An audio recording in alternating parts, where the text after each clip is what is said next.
Mesdames et messieurs, bonsoir. C'est toujours un plaisir pour nous de vous retrouver sur Matin Libre Télévision et vous nous suivez sur le www.matinlibretv.bj et vous restez connectés bien évidemment à nos canaux digitaux également YouTube, Facebook et puis TikTok, Matin Libre TV. Aujourd'hui, sur Créneau Idéal, nous allons pouvoir vous faire découvrir un ouvrage important, puisque cela se colle bien évidemment à l'actualité partagée entre les conflits entre agriculteurs et éleveurs. C'est un ouvrage qui traite des procédures, des peines encourues, des infractions, et donc nous parlerons de droit, nous parlerons de loi, puisque c'est un praticien de la loi et puis du droit que nous recevons pour vous. Mais je voudrais d'abord vous donner la thématique de cet ouvrage, ce bel ouvrage qui comporte simplement 112 pages, donc y compris les annexes, cadre juridique de cohabitation agriculteur-éleveur, obligation des acteurs, infractions, peine encourues et procédure de règlement des litiges. C'est intitulé, vous donne un peu l'aperçu bien évidemment du contenu de l'ouvrage que nous allons découvrir avec son auteur. Il est magistrat, il est deuxième substitut au niveau de la cour d'appel, donc du procureur, j'allais dire, au niveau de la cour d'appel de Parakou. Il nous fait l'honneur de partager ce plateau avec nous. Il a nom Samuel Ntohou. Samuel Ntohou, bonsoir. Bonsoir, monsieur le journaliste. Merci pour la disponibilité. C'est moi qui vous remercie. Je dirais, sous d'autres cieux ou en d'autres occasions, votre honneur, c'est bien ça. Ah, peu importe. En tout cas, nous sommes très heureux de vous recevoir par ici. Voilà, et avec vous, nous allons pouvoir aborder une thématique très, très importante. Mais avant de rentrer dans le vif de ce qui nous rassemble, je voudrais vous faire cette première question. Cher magistrat Samuel Ntohou, d'où est né ce projet d'écriture? Merci, monsieur le journaliste. Vous m'avez posé une question qui me permet de me révéler. Vous savez, je suis en train de prendre une procédure un jour où les animaux, les bœufs d'un éleveur ont détruit la production d'un agriculteur. Ou une procédure, j'étais procureur du tribunal de Nati Tengou. Oui, par ailleurs, voilà. Où la procédure est venue, je vais le régler conformément à la loi. Mais l'éleveur dit que lui ne va payer un COPEC parce que le lieu d'emplacement, le lieu d'implantation de sa procédure, de sa culture, ne lui permet pas de le dédommager. Vous savez qu'en droit, généralement, il y a une règle qui caractérise le droit. Nul n'est censé ignorer la loi. Exactement. Donc c'est à cette occasion que je vous découvre qu'il y a une clause d'irresponsabilité de l'éleveur lorsque le producteur se permet, par exemple, d'aller ériger ses cultures sur un espace réservé au pâturage. Substitut du procureur à Plahoué, ça a été le quotidien, la majorité des PV adressés au parquet. Chaque fois, le lundi, on en recevait à foison. Arrivé à Nati Tengou, c'était devenu pire. C'est à partir de là, c'était différents événements associés au fait que chaque année, les conflits cycliques qui endeuillent nos communautés. Aujourd'hui, je peux affirmer qu'après le terrorisme, la situation funeste qui dérange nos sociétés, c'est les conflits entre éleveurs et agriculteurs. Parce que ça génère, je vais arriver là-dessus, ça génère beaucoup de situations désagréables. Mais c'est à partir de ce moment que j'ai compris. Et après avoir revisité le droit positif en vigueur, j'ai compris que le législateur béninois n'est pas resté les bras croisés. Le législateur béninois avait déjà anticipé et a pris des décisions. Vous allez voir une décision de la CEDEAO, vous verrez la loi 2018-20 et bien le décret sur la veille pastorale, et bien d'autres textes qui tellement organisés que... Et donc le Bénin n'est pas resté sans instruments juridiques sur le sujet. Non. Si les agriculteurs et les éleveurs s'étaient imprégnés de la réglementation et volontiers de respecter cette réglementation, chacun a un couloir, il n'y aura jamais une goutte de sang pour raison de tubercules ou de vaches. Très bien. Il y a tout de même, par rapport à cette actualité, cette question-là, il y a énormément d'efforts qui sont fournis, comme vous le dites, par le législateur et par l'exécutif, quand on sait que même il n'y a pas longtemps, il y a quand même un haut commissariat, donc, ou en tout cas une structure de haut niveau qui a été mise en place par la présidence de la République, qui s'occupe... le haut commissaire à la sédentarisation. À la sédentarisation et tout cela, mais... Cela, justement, cela n'arrive pas, c'est vrai que cela offre peut-être des mécanismes de solution par ailleurs, mais ça perdure tout de même. Mais quand vous réfléchissiez à l'écriture d'un tel ouvrage, on était en quelle année? Depuis 2020, que j'étais procureur au tribunal, près du tribunal de Nati Tengu, j'avais déjà commencé par jeter les idées. Très bien. Je me suis dit, nous allons sortir d'un système de méconnaissance à un système de reconnaissance et de valorisation pour le vivre en commun.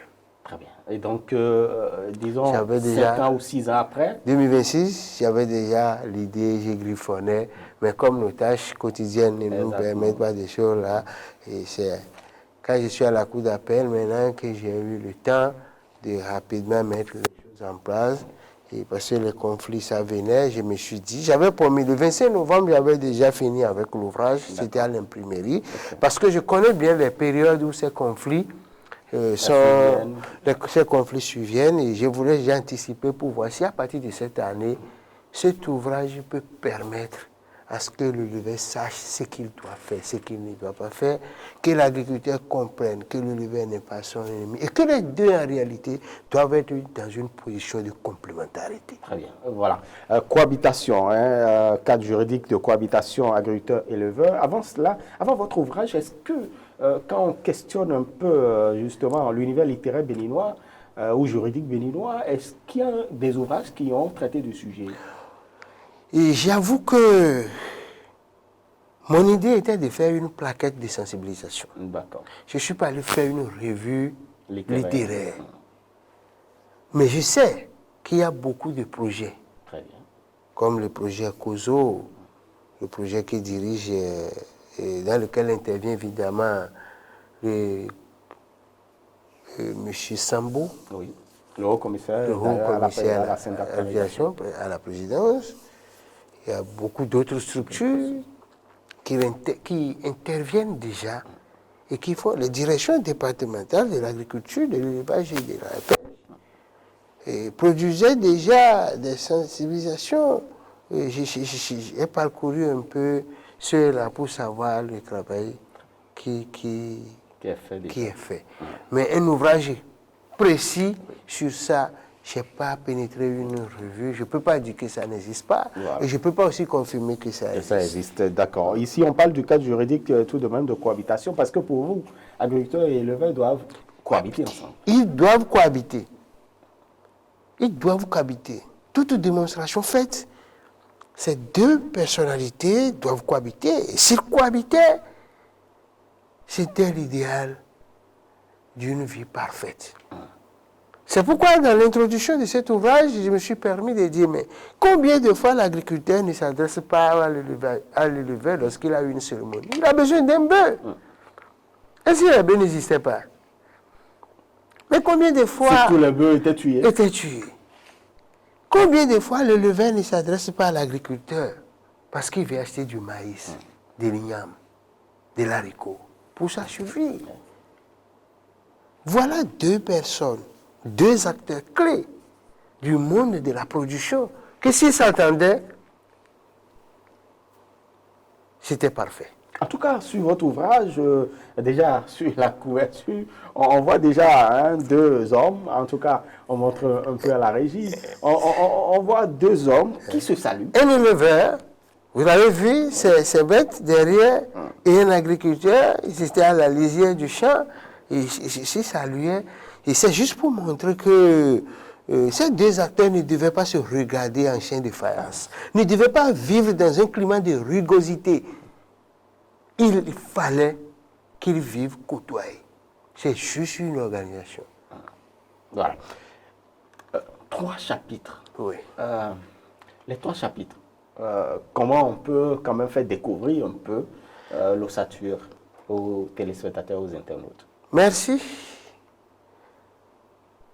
J'ai pu dire dans l'introduction qu'en écrivant cet ouvrage, je n'ai pas consulté Rousseau, le dictionnaire, je n'ai pas consulté le lexique des termes juridiques. J'ai fait mes formulations sujet, verbe, complément, parce que mon ouvrage est destiné à une catégorie, à une cible, Voilà.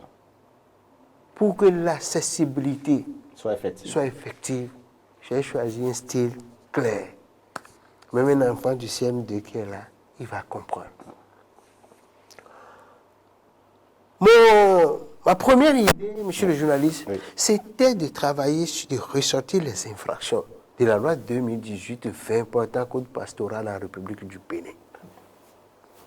C'est-à-dire que l'agriculteur et l'éleveur doivent être avertis des conséquences de leurs actes dommageables. Mais je me suis dit, juste les infractions, je serais resté juste dans ma posture de juriste, de paquetier, du magistrat de poursuite. Mais il faut que je fasse la sensibilisation. C'est pourquoi j'ai présenté d'abord les obligations des acteurs. Très bien. Et de ces acteurs, vous verrez, ça c'est le premier chapitre, Oui. vous verrez les obligations de l'agriculteur, les obligations après des éleveurs, Oui. les obligations des structures fertières. Tout à fait. Mais il y a un acteur principal, le garant de l'ordre public, l'État. Et il y a les obligations qui sont à la charge de l'État.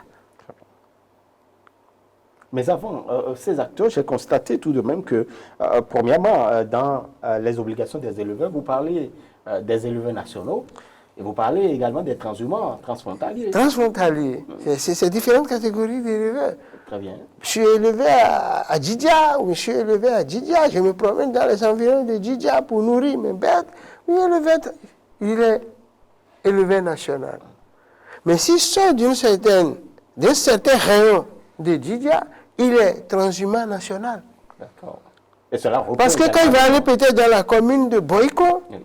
il doit remplir des formalités. Il y a des tasses à payer. Il y a des vaccins pour les animaux. Il y a le comportemental à avoir. Il y a à demander des autorisations. Il y a à savoir les couloirs de circulation. Maintenant, vous allez voir au début, j'ai pu mettre un test de la CEDEAO Oui. qui a déjà parlé de la transhumance régionale ou sous-régionale. Sous-régional, exactement. Mais un Burkinabé choisit de venir au Bénin pour perdre ses animaux pendant un temps. Mais il traverse alors une frontière. Oui. Ça veut dire qu'il rentre dans la souveraineté Dans d'un autre État. Donc ça, c'est la transhumance transfrontalière. transfrontalière. Ça a ses obligations aussi. Au-delà des obligations qui pèsent sur les transhumants nationaux, le transhumant transfrontalier a d'autres sortes d'obligations. Lui, là, il dit, il ne peut pas rentrer, par exemple, au Bénin sans déclarer l'âme dont il était porteur. L'âme. Même le coucou, il doit dire, j'ai un coucou. Je viens chez vous avec tel nombre de moutons, tel nombre de chèvres. Il paie des taxes à l'entrée. Il demande les couloirs de circulation. Il s'approprie de la réglementation. Et donc la loi n'est pas muette par rapport à ces choses. Pas du tout. C'est les acteurs qui méconnaissent. C'est pourquoi j'ai dit, j'ai voulu participer À un style de méconnaissance des tests à la reconnaissance des tests. Parfait, parfait. En tout cas, c'est très intéressant hein, parce que là, vous avez, mesdames et messieurs, une idée de ces catégories d'acteurs, les obligations, hein, parce que vous savez, quand vous connaissez mieux vos obligations, vous les assumez pleinement et véritablement, et c'est important. Tout à fait. Vous ne parlez pas seulement des obligations des éleveurs, mais vous parlez également des obligations des agriculteurs, donc de la charge des pouvoirs publics également, comme vous l'avez dit, bien évidemment, des autorités décentralisées, parce qu'il est arrivé certaines fois où l'éleveur dit par exemple que non, j'ai prévenu l'autorité peut-être communale que nous passerons, j'ai payé tant, j'ai payé ci, et puis l'éleveur se permet tout le droit de saccager tout, et donc ici, vous révélez quand même un certain nombre de choses par les tests. Oui, j'aurais voulu que le débat, la compréhension, que les fautes soient imputées aux deux acteurs. Okay. Il y a le comportemental de l'agriculteur parfois qui est aussi mauvais. Je le dis dans la posture de ne pas faire un procès seulement à l'éleveur. Voilà. J'ai payé des taxes, j'ai l'argent, je suis rentré dans la commune de Paubert avec... c'est un exemple que je donne. Oui, et que non, ça ne vous donne pas le droit de tout faire. C'est la loi qui prévoit. Très bien. Pour un bœuf, c'est 5 000 francs. Pour une chèvre, par exemple, c'est 1 000 francs par chèvre. C'est une caution. C'est différent des tasses. Il y a ça là, c'est une caution que vous déposez avant de rentrer dans l'espace. On pourra dire une garantie de bonne foi. Une garantie de bonne foi. Si vous finissez votre séjour et que vous le retournez chez vous, on refait le point. On voit les choses. Est-ce qu'il a gardé des choses? Est-ce qu'il a des choses à réparer? S'il n'y a pas de choses à réparer, s'il n'a rien gardé, on lui remet sa caution. Maintenant, il y a des tasses de développement qu'il doit payer. C'est la mairie qui entretient tout ça là. Il faut que la mairie dispose des moyens. Maintenant, lorsque vous payez cet argent, l'argent là que vous venez de payer n'est pas synonyme d'aller rentrer dans l'espace et faire tout ce que vous voulez, non. C'est là où la commune doit pouvoir vous dire, voici là où vous devez passer. Vous ne pouvez jamais passer par ici. Si vous vous retrouvez au niveau des points d'eau, vous devez savoir ce qu'il faut faire au niveau des points d'eau aussi. Là, le test a organisé tout ça là. Parfait. Oui. Très bien. Et c'est vraiment important hein, d'avoir cet ouvrage entre vos mains, mesdames et messieurs, les infractions liées au pastoralisme et puis les peines encourues.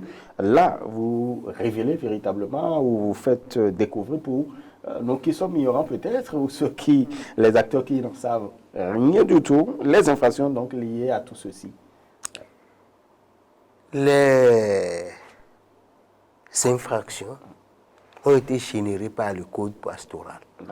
On en trouve dans le code pastoral, on en trouve dans le code pénal et bien d'autres tests. La loi sur les eaux et forêts, par exemple, on en trouve des tests là-bas qui organisent. Parce que toute obligation appelle une responsabilité. L'obligation de faire ou de ne pas faire engendre une responsabilité.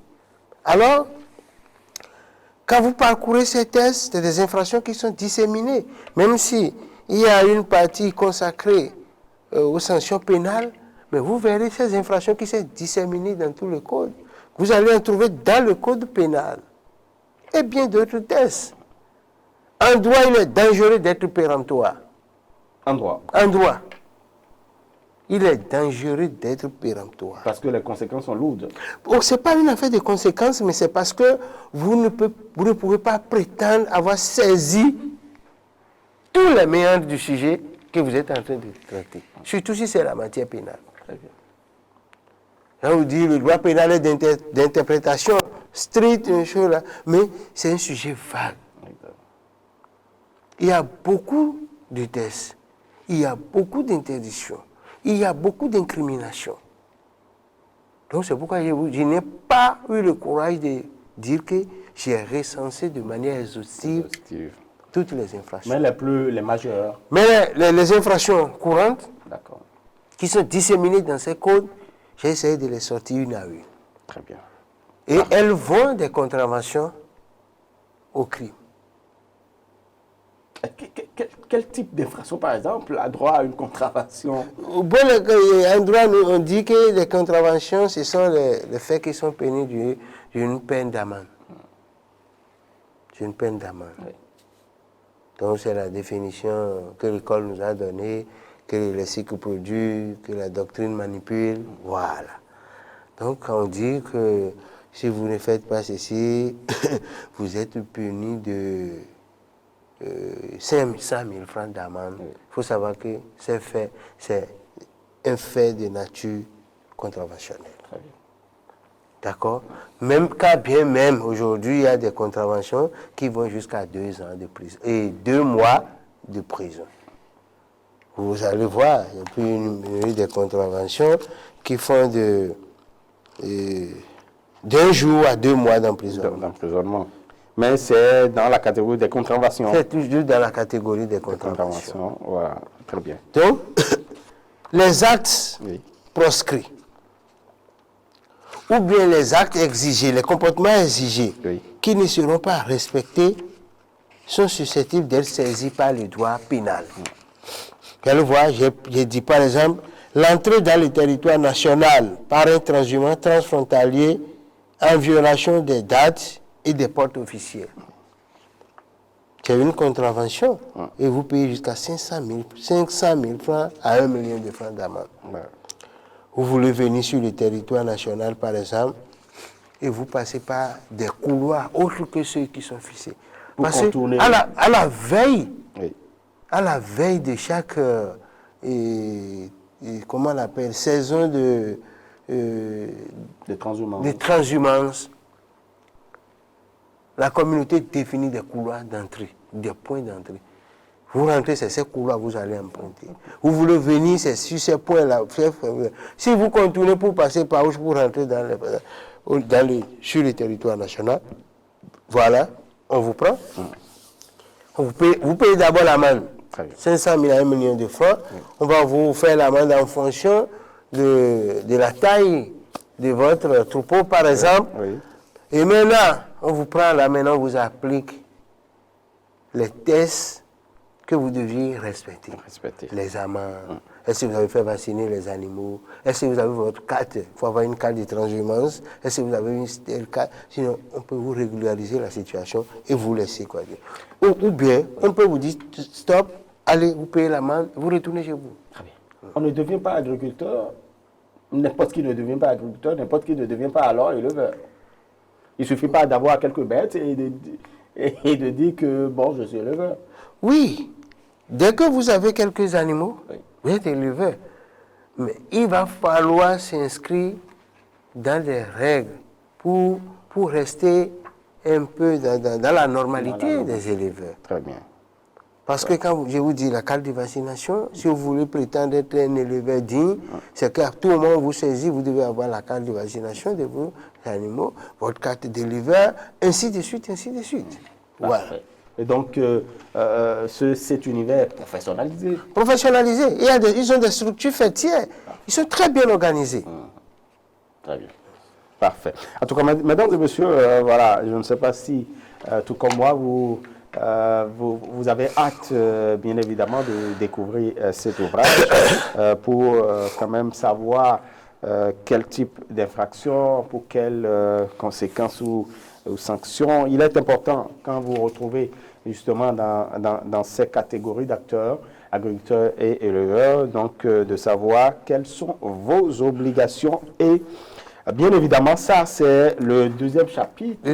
Parle des infractions donc liées au pastoralisme et puis aux peines encourues. Tout à fait. Et le chapitre 3, c'est bien le règlement des litiges liés les procédures du règlement des litiges liés au pastoralisme. Vous avez vu le législateur? Le législateur dit, vous prenez le livre, vous devez savoir ce que la mairie doit pouvoir faire pour qu'il n'y ait pas de problème. Et malgré tout, l'État sait que le problème ne peut jamais en manquer. Il dit, bon, si vous faites ceci, c'est infraction, ça là, c'est délit, ça, c'est le crime, ça, ainsi de suite. Tout est dedans. Mais il finit, il décrit une procédure de règlement des litiges éventuels. C'est là le plus grand problème aujourd'hui. Le plus grand problème. Le plus grand problème. Et c'est ça qui engendre les conflits. Pourquoi c'est un problème? Le problème, c'est que les acteurs ne maîtrisent pas la procédure du règlement.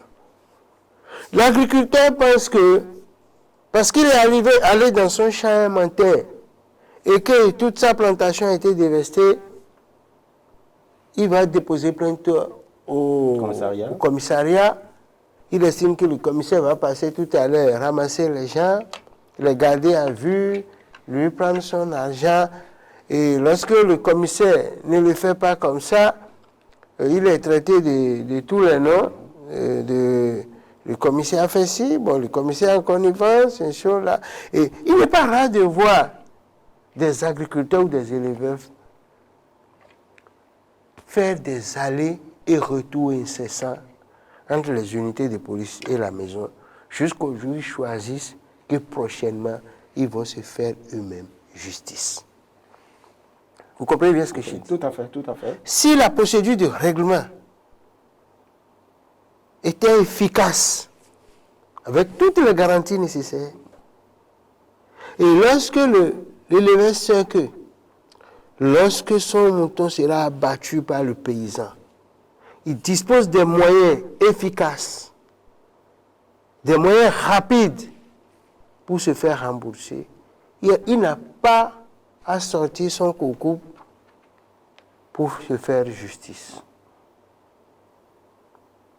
Vous comprenez ce que j'ai dit? Lorsque le paysan constate que son champ a été dévasté, il a des démarches décrites dans la loi que j'ai ressorties dans cet ouvrage. Lorsque vous allez au commissariat pour déposer une plainte, vous devez aller à la direction départementale de l'agriculture, de l'élevage et de la pêche. Il y a quelqu'un aussi qui reçoit la plainte là. Lui doit pouvoir remonter l'information au directeur. Et il y a ce qui est comme maintenant au directeur, qui va mettre sur pied une équipe d'enquête. Est-ce que vous voyez? Donc, c'est tout un processus. Et puis, il y a certainement un échéancier. Voilà. Et c'est pourquoi il faut d'abord l'amiable. C'est obligatoire. Très bien. Il faut que les acteurs s'entendent. Le règlement amiable, j'ai décrit ça en 2 étapes. Il y a l'amiable pur, c'est-à-dire que l'agriculteur et l'éleveur se sont vus. Oui. J'ai fait du mal à ta chèvre, bien à ton bœuf, ou bien mes bœufs ont détruit tes récoltes, je vais réparer. C'est combien? D'accord, il n'y a pas de souci. Donne, il s'en va. Il donne, il s'en va. Le problème est clos. Tout à fait. Lorsque l'amiable n'a pas réussi, il y a maintenant la seconde phase d'amiable, mais qui est une conciliation. La conciliation, c'est une procédure, cette étape où intervient un tiers. Une personne extérieure. Extérieure aux deux parties. Aux deux acteurs. Aux deux acteurs. Et donc de la tentative, c'est ça vous appelez la tentative de conciliation. Très bien. Et dans cette tentative de conciliation, on peut prendre en compte le rapport fait par l'expert de la direction départementale de l'agriculture, de l'élevage et de la pêche. Et cette tentative de réconciliation est assurée par un organe qui est mis en place dans toutes les communes du pays. Ils appellent ça la commission multi-acteurs. Et donc, cette commission existe? Existe. De façon permanente? Permanente, dans beaucoup de communes. Très bien.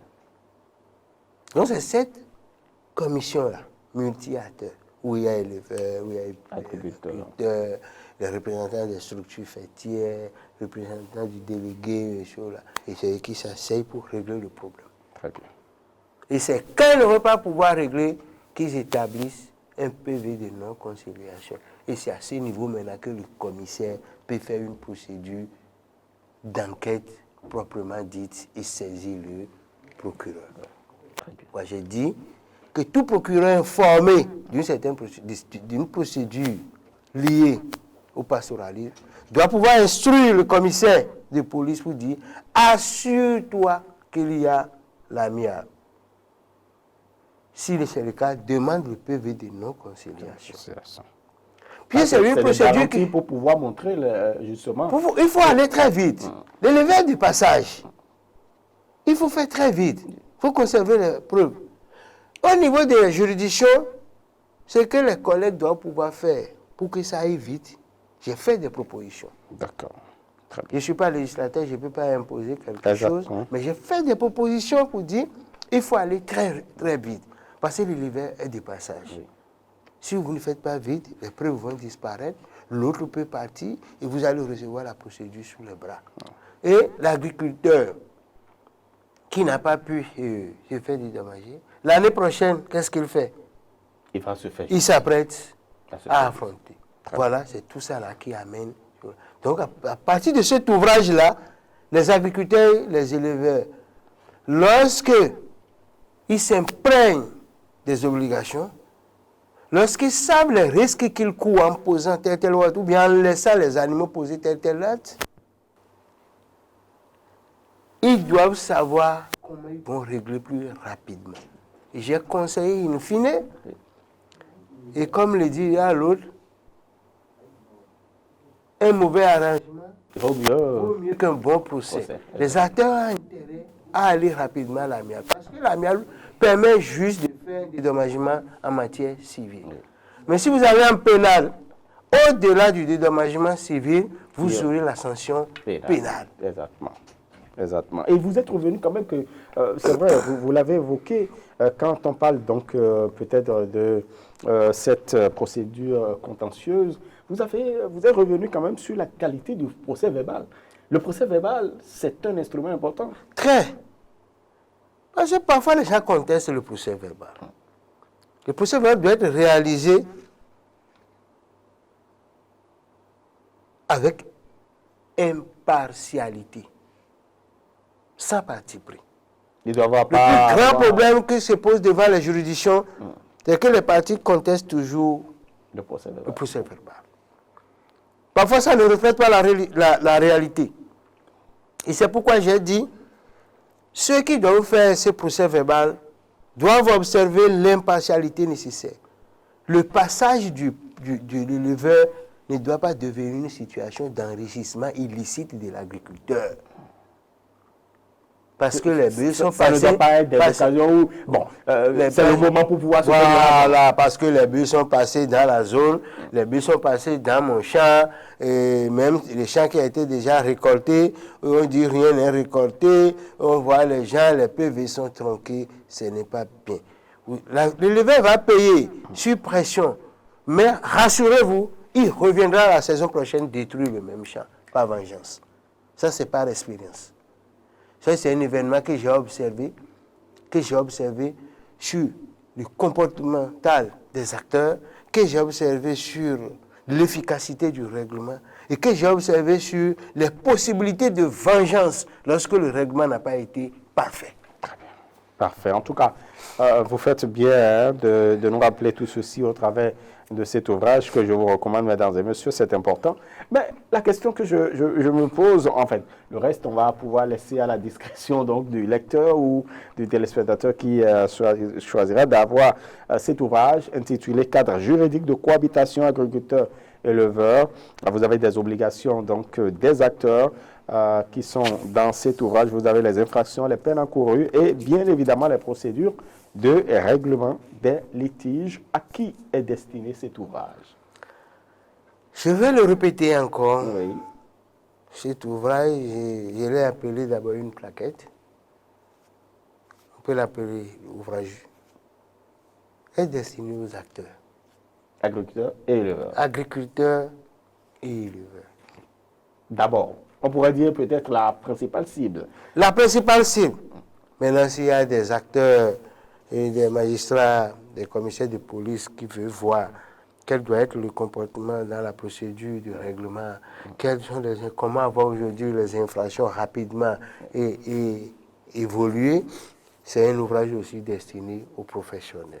Pourquoi pas aux étudiants en droit qui veulent apprendre et pourquoi pas encore toute personne qui veut avoir une culture, tout citoyen qui veut avoir une culture en la matière. C'est un phénomène qui devrait la connaître. C'est un phénomène qui agace tout le monde. C'est un phénomène qui fait couler du sang.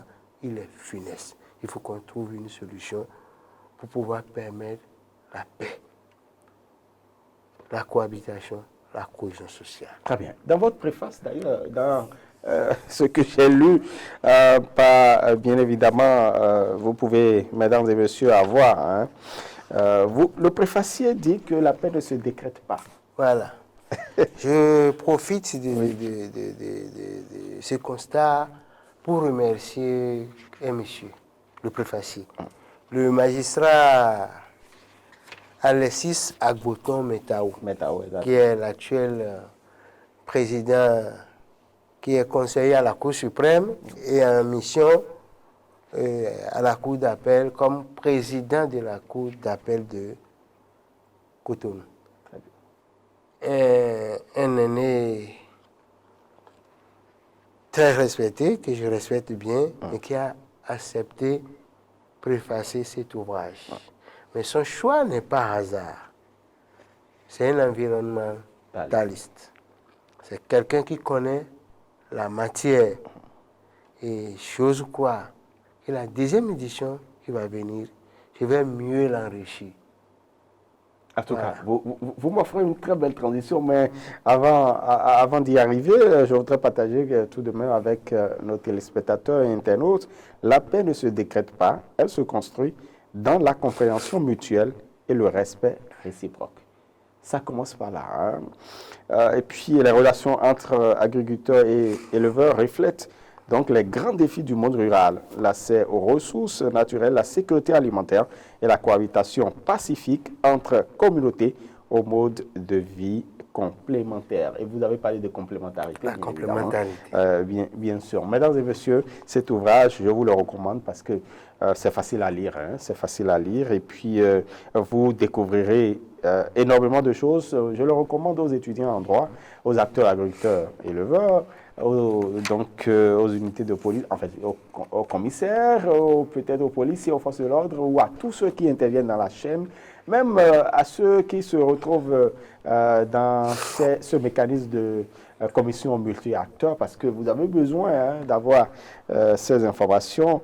Il y a des tests qui sont disséminés, mais l'auteur a quand même fait, a eu cette lourde responsabilité de pouvoir quand même consigner dans cet ouvrage certains tests importants, certains tests courants qui pourraient aider donc dans la procédure de règlement des litiges liés justement au pastoralisme. C'est la première édition. À quand la deuxième édition?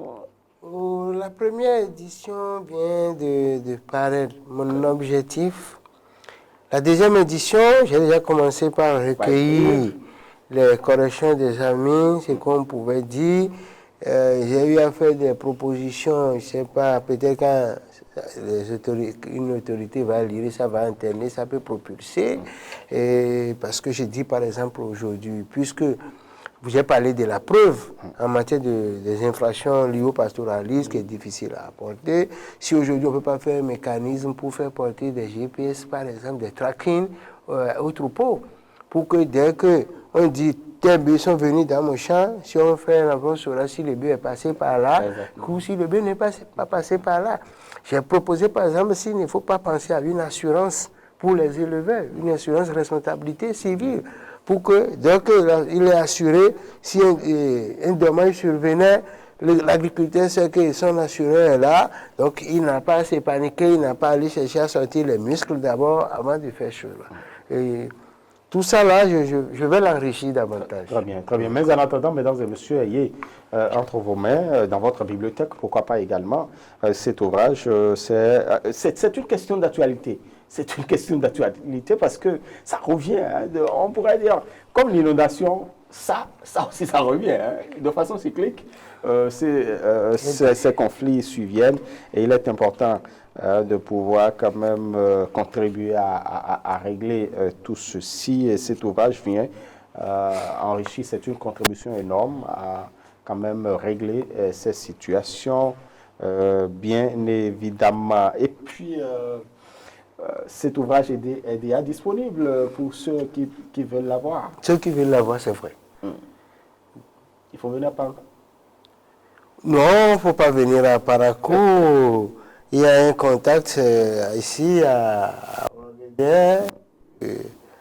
Dès que quelqu'un appelle, il peut l'avoir. Je veux quand même faire une précision. Oui. J'ai dit au début que l'ouvrage, c'est pour les acteurs. Oui.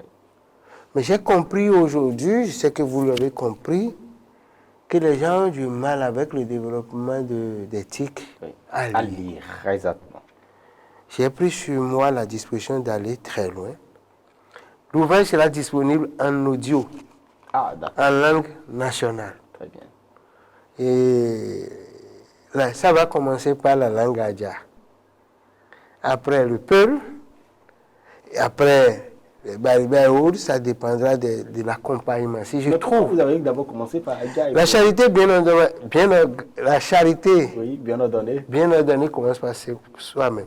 Il faut que je sensibilise d'abord les vôtres, ceux qui sont plus proches de moi. Donc, la version audio sera sur 4 mémoires que le paysan peut introduire dans son téléphone et écouter dans son champ pour savoir, voici. Et à mesure que je vais trouver d'accompagnement, l'Adja est déjà prêt. Je suis en train de discuter avec les gens qui vont faire la traduction audio. Et si je sens que... Et puis, il y a des endroits où je veux agir personnellement. Donc, si les gens sentent qu'il y a des milieux où les gens en ont besoin, progressivement, ça sera disponible en audio, en langue nationale, pour permettre aux acteurs de s'imprégner véritablement. Et est-ce que vous avez sollicité l'État, hein, parce que c'est une question nationale, c'est une question d'intérêt public. Cher magistrat Samuel Ntou, l'État. Vous avez informé l'État ou le ministère de tutelle et tout ou, ma position est très délicate. D'accord. Pour commencer par solliciter l'État, solliciter quelqu'un, ce qui est sûr, les secteurs concernés auront des ampleurs. Si en feuilletant, une structure de l'État sollicite mon accompagnement, je suis entièrement disposé. Et je ne peux pas rester dans la posture de solliciter. Vous savez que le magistrat ne peut pas se permettre tout. Tout à fait. Donc il doit avoir de la réserve, tout ce que les autres peuvent faire, où on vous dit que vous ne pouvez pas faire. C'est normal. Ça. Donc je n'ai pas dans la tête une logique, mais je mettrai ça à la disposition des structures étatiques. Tout à fait. Si ça les intéresse, je suis favorable à l'accompagnement. Très bien. Voilà. J'ai un maire, quand il a vu ça, il a commandé des dizaines, il va distribuer à mes administrés. Voilà. Pour qu'ils puissent savoir, avant que la saison arrive, ce qu'ils doivent faire. Que d'aller s'asseoir au commissariat, croyant que c'est le commissariat qui va régler. Or, la démarche serait peut-être ailleurs. Très bien. Et est-ce qu'il y a quand même des séances de sensibilisation qui sont prévues, peut-être des conférences publiques où les acteurs participeront? Est-ce que vous avez prévu tout ceci ou des cafés littéraires? J'ai fait pas de café littéraire, mais j'ai des séances de dédicaces. D'accord. Séances de dédicaces que j'ai bien confié à un cabinet. D'accord. Donc, magistrat, je ne peux pas avoir le temps d'être en contact avec tout le monde. Il y a un cabinet qui a vu l'ouvrage, ça l'a intéressé et a dit, bon, tiens, moi je vais t'aider pour la vulgarisation. Et parce que moi, mon problème, c'est de sentir que à partir de cet ouvrage, dans 1 an, dans 2 ans, le sang ne coule plus. éleveurs et agriculteurs règlent rapidement leurs problèmes et ils continuent. L'État a pu réfléchir pour dire, alors désormais il faut imposer une assurance aux éleveurs qui se promènent avec les animaux. Et donc c'est ce programme-là qui est en vue. Le cabinet qui m'a contacté récemment attend l'installation des autorités, des conseils, des maires, des conseils communaux, pour faire ces choses-là. Quand je voulais sortir cet ouvrage, j'avais voulu discuter avec des gens, mais comme on était à la veille des élections politiques, je suis un peu réticent parce que je ne sais pas. Parce qu'il peut y avoir des changements au niveau quelle connotation les gens vont donner à ça. Mais j'ai dit au cabinet qui va prendre contact avec les gens. Ce n'est pas un ouvrage dans lequel on dira tel va faire ça, mais le cabinet va organiser des séances, des dédicaces où le livre sera présenté plus amplement, où les gens peuvent s'en procurer pour garder chez eux et revisiter quand ils auront besoin. Très bien, voilà, très bien.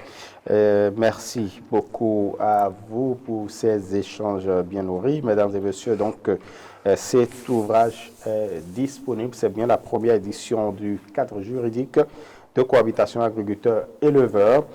Vous y découvrirez donc des obligations des acteurs, les infractions, les peines encourues et puis les procédures de règlement des litiges. C'est bien cela, c'est la fin donc de cette émission, mesdames et messieurs. On va se retrouver très incessamment. À bientôt sur Matin Live Télévision.